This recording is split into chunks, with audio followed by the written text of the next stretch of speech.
Ako nga pala, ang bomber. Ang bawat isa sa inyo ay tinaniman ko ng bomba.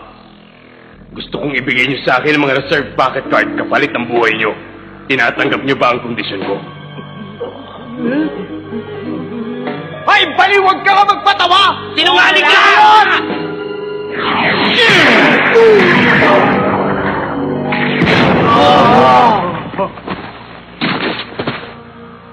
Ayoko sa lahat yung mga nangiistorbo.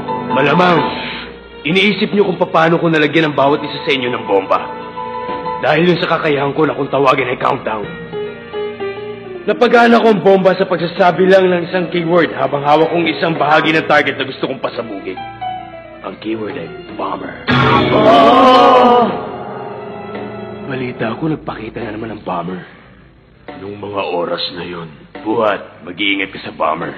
Para mawala ang bisa ng itinanim kong bomba, kailangan nyo muna akong mahawakan at sabihin ng mga katagang nahuli ko ang bomber. Kaya lang, kagaya na nasaksihan nyo, may isa pa akong kakayahan at tinatawag ko yung Little Flower.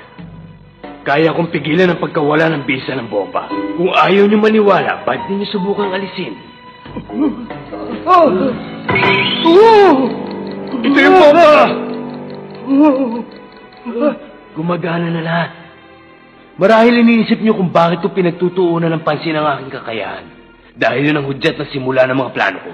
Ang lugar ng palitan ay sa grass field sa starting point. Kung ibibigay nyo sa akin ang mga hawak nyo reserve pocket cards, aalisin ko ang bombang itinanim ko sa inyo sa ibang ligtas na paraan. Inaasahan ko kayong makita na doon. Boom. Live on. Tumakas na siya papunta sa ibang mundo. Anong gagawin na natin ngayon? Anong gagawin natin?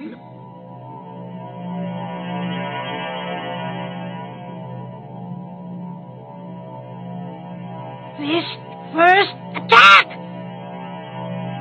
Junken Weapon! Biscuit, paano ba ibinabato ang Nen? Kailangan mo magsanay na magsanay. Ang bato kabilang sa enhanced style. Ang papel naman, emitting. Tapos ang gunting sa transforming style. Tama! Junken Gunting! Pwedeng pambasag ng bato kung ano man ang kunting, di ba? Oo, posible. Gusto mong i-transform yon para maging patalim. Kung sa bagay, may katwiran ka doon. Nung marinig ko yung tungkol sa Junken, yun ang biglang pumasok sa isip ko.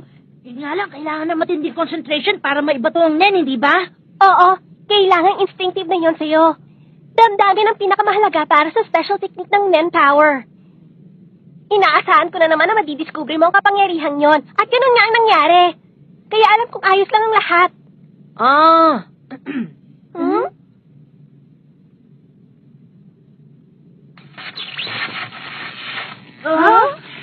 Wala lang. Bali ito lang muna sa ngayon. Pero kung magsa-charge ako ng power, mas matindi ang lakas nito. Tulad ni Gon, handa na rin ako ngayon. Pinag-iisipan ko na lang kung paano ko yun gagamitin bilang sandata. Ang galing ng kiluwa, parang electric eel ang itsura. Electric eel, ang sagwa naman. Sa mura niyang edad na gagawa ng kuryente ang aura niya. Nakakapangilabot. Pero may lungkot sa puso niya. Tsak na mahirap ang pinagdaanan niya sa buhay. Isang himala na lang at nagagawa pa niyang umiti ng ganyan ngayon. Ang galing mo. Nababagay nga silang dalawa para maging magkaibigan. Alam ko na, mag-day off na lang tayo ngayon. Medyo maaga pa, pero gusto niyo bang mag-party tayo? Ano? Bakit? Ayan, masyado kasi kayong abala sa pagsasanay. Hindi niyo natuloy napansin na magbabagong taon na. Hindi niyo ba alam? Pareho ang takbo ng oras sa mundong ito sa totoong mundo. Naku, lagot tayo! Oh? Patay! Yung hunger test nga pala! Oo, kailangan mo mag-apply agad, kundi mamimiss mo yung due date! Oo nga, pero paano naman ako makakalabas dito? Hindi pa natin tapos yung game. Maraming tao nga pala hindi nakakalabas sa game na to. Yung iba, ilang taon na rin nandito. Nakuha natin ang game card!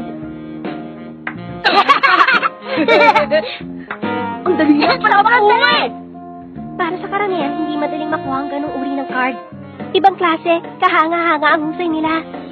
Ipapasa ko agad yung test para mabilis ako makabalik dito. Sige! Siya nga pala kiluwa. Doon sa bundok, malapit sa Door Harbor, yung may nag-iisang cedar tree, naroon ang mga kiliko, mga magical beast. Sabihin mo na kaibigan kita. Pagkatapos, dadalhin ka nila doon sa testing site.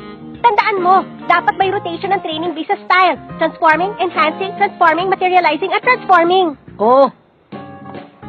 Ingat ka, Kilua! Ihintay ka namin! Sige! O paano, Gon? Bumalik na tayo sa Masadora para magpatuloy na pagsasanay. Okay!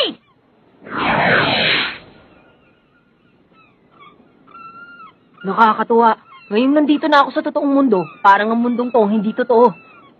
Kailangan ko pala munang mag-apply bago puntahan yung nag-iisang Cedar. Simulan natin ang pagsasanay habang tumatakbo. Level 1 ng transforming style. Baguhin ang hugis ng aura. Okay!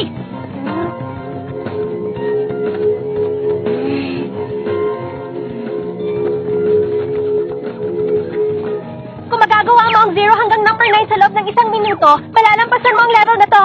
Pero dapat ang goal mo, magawa yun sa loob lamang ng 5 segundo.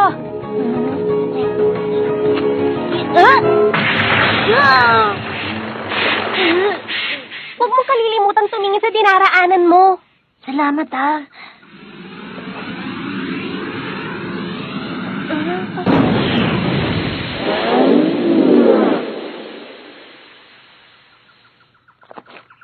Nasaan yung isa niyo pang kasama? Sino po kayo? Ako si Abet Ganit. Bakit? Ano po bang nangyari? Tsaka ano yung nakakabit dyan sa balikat nyo? Nilin lang kami ng bomber. Makinig muna kayo sa sasabihin ko.